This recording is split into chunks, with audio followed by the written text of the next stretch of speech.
Praise the lord. ఈ దినమున మనకు అనుగ్రహింపబడిన ప్రశస్తమైన యేసయ్య మాట. అపోస్తల కార్యముల గ్రంథం 5వ అధ్యాయం 39వ వచనం. దేవుని వలన కలిగినదాయన మీరు వారిని వ్యర్థపరచలేరు.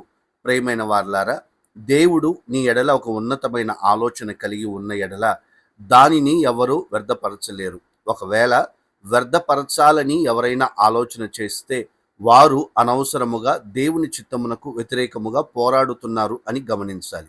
ఇది యెహోవా వలన కలిగిన కార్యము అవునని కాని కాదని కాని చెప్పజాలము అని లాబాను పలికిన మాటలు లేఖనములో చూడగలుగుతాం. ఈ మాటలు వింటున్న ప్రియ సోదరి సోదరుడా, నీవు పరిపూర్ణముగా దేవుని చిత్తమునకు అప్పగించుకుంటే ఎవ్వరునూ వ్యర్థపరచకుండా దేవుని ఆలోచనలు మాత్రమే నీ జీవితంలో నెరవేర్పు కలుగునుగాక.